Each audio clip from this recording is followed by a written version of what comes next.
disparu de 8000 ans. Donc c'est un domaine très passionnant, un domaine qui relève de l'archéologie, mais relève aussi de la spéléologie, n'est-ce pas, Madame Aïti Khlef? Oui, un peu. Voilà, alors bonjour à vous, Madame Bonjour. Louisa Aïti Khlef. Alors vous êtes la présidente de Spéléo Club d'Alger. Voilà, alors tout d'abord, parlez-nous de ce club.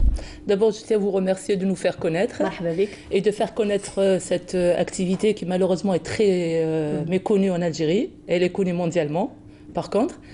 Donc, nous sommes une jeune association de spéléologie. Ça fait à peu près 3 ans que...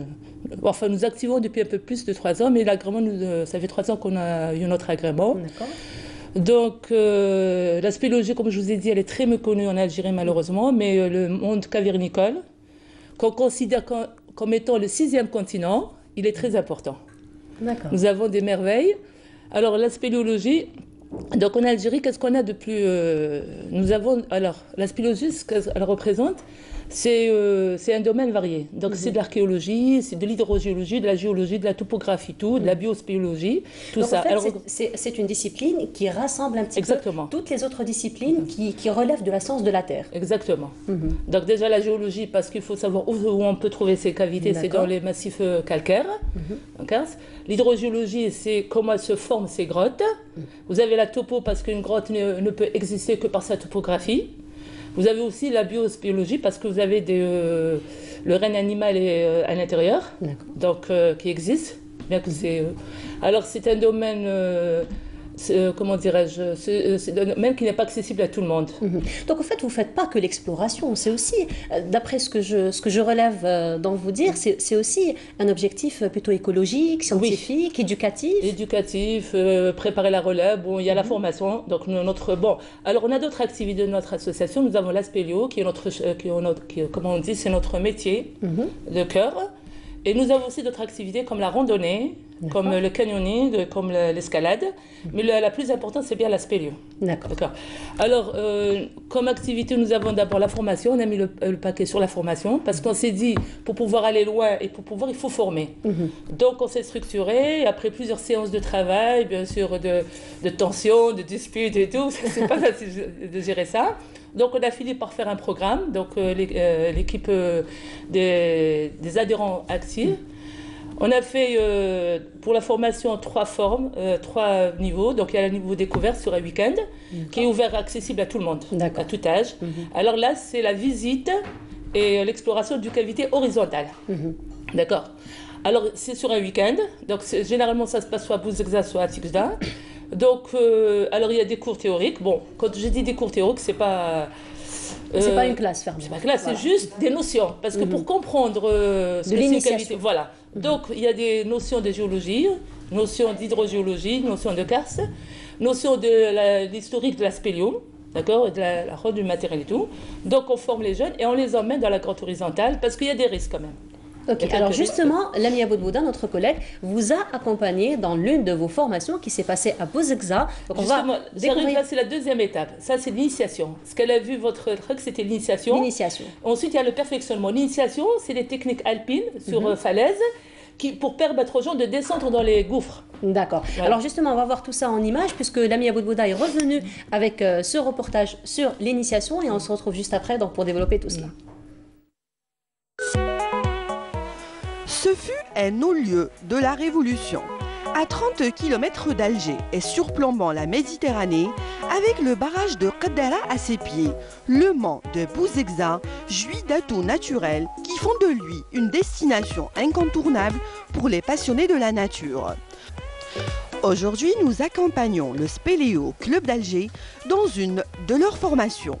Mais au fait, c'est quoi la spéléologie, monsieur Bouchama? Mais avant de répondre à nos questions, il faut préparer le terrain.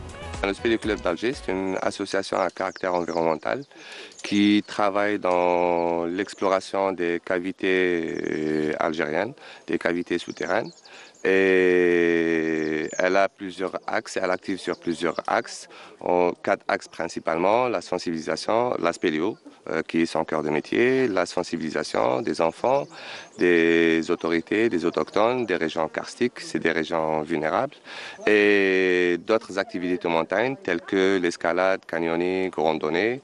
Et 4e axe d'activité, c'est de créer des partenariats pour activer dans le domaine environnemental. Isma, l'une des formatrices, explique aux stagiaires les principes de l'évolution sur corde. Pendant ce temps, Dehbiya et Foued équipent cette falaise école. Déjà, c'est une activité très intéressante sur plusieurs aspects. Il y a l'aspect scientifique, il y a l'aspect découverte aussi. Il y a, sur le plan humain, il y a de très belles rencontres aussi. La spéologie, une activité accessible à tous, la preuve est Madame Bouchama. Compte tenu de mon âge, ça m'apporte énormément parce que l'âge n'est pas un handicap. L'âge, ça nous permet de faire ce qu'on a envie de faire et il faut avoir la volonté de faire. Voilà. Et que c'est pas dangereux, on peut en faire. Absolument pas, c'est pas dangereux quand on est, quand on connaît la technique. Parce que c'est technique, ce n'est pas quelque chose de, c'est pas un effort surhumain, c'est simplement la connaissance de la technique, c'est tout. L'autre mission de l'association est l'élaboration d'une carte des massifs karstiques algériens. Un domaine qui a été de tout temps la chasse gardée des spéléologues étrangers. C'est un projet qu'on a entamé, ça fait un peu plus de 3 ans. Et c'est un projet très important qui consiste à répertorier et à recenser les différentes cavités au nord d'Algérie. Et du coup, bon, c'est pas un travail assez facile, mais quand même, on y croit. Donc c'est un recensement, c'est un travail qui nous a été remis d'abord par Madame Ben Saoula qu'on remercie. C'est un inventaire réalisé par les Occidentaux dans les années 40, les années 50 et qu'on essaie de le remettre à jour, de convertir les anciennes données, les données Lambert aux données GPS et du coup pour pouvoir faciliter la localisation des différents sites et des différentes cavités à prospecter et à explorer.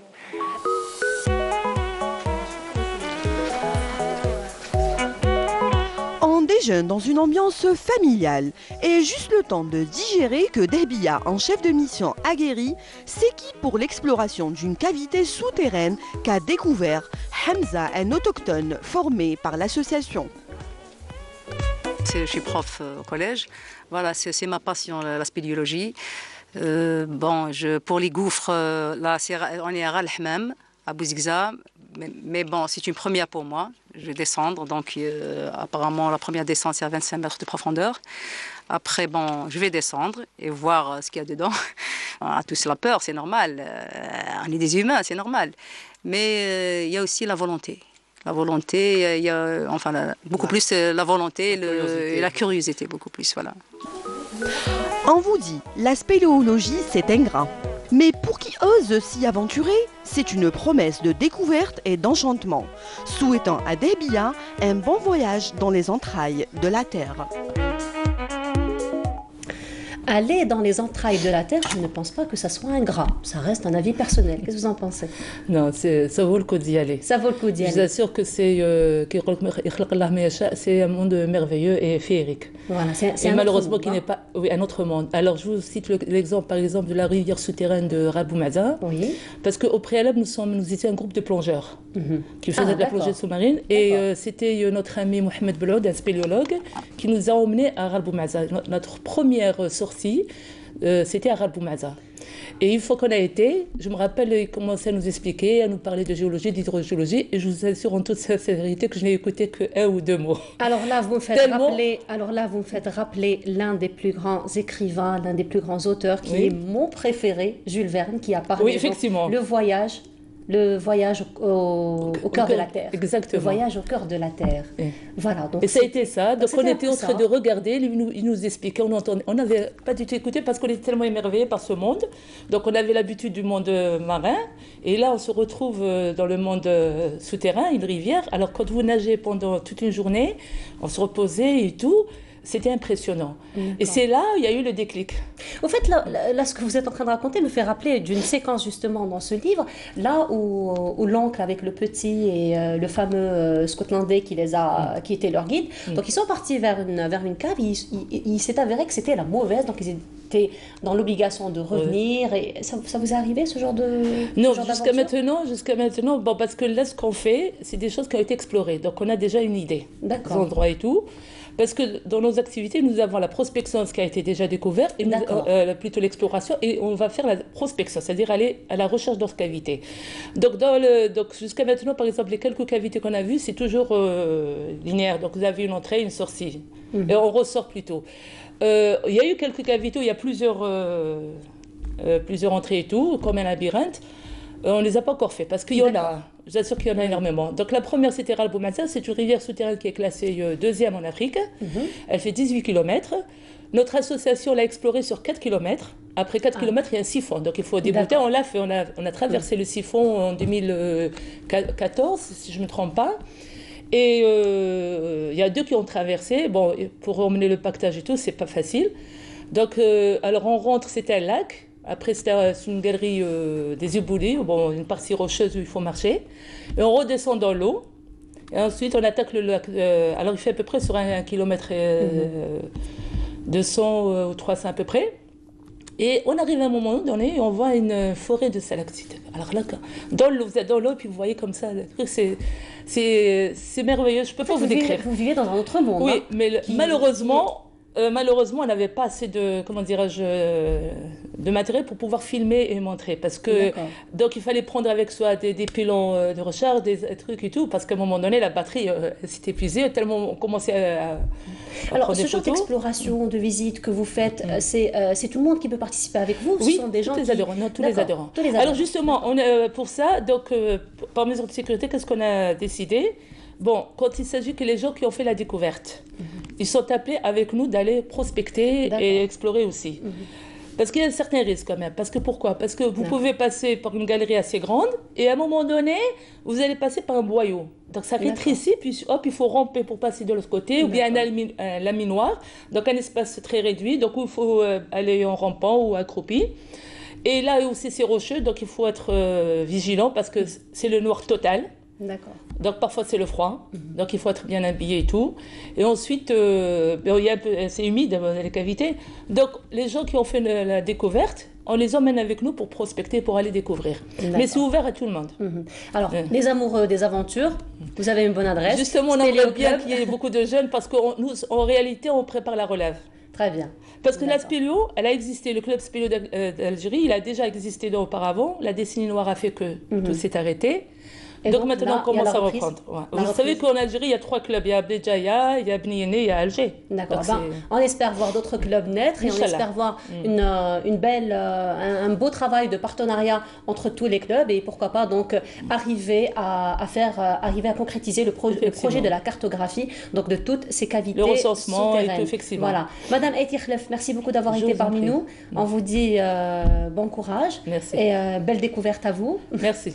Merci beaucoup. Alors, je voudrais juste un peu parce que nous avons 2 gouffres intéressants. Le gouffre qui fait moins 800 de Aswell. Il y a un autre gouffre qui est à Kouka qui fait moins 1100 et quelques, qui est classé premier en Afrique. Et donc c'est une merveille qu'on a. Merci beaucoup. Donc, merci Madame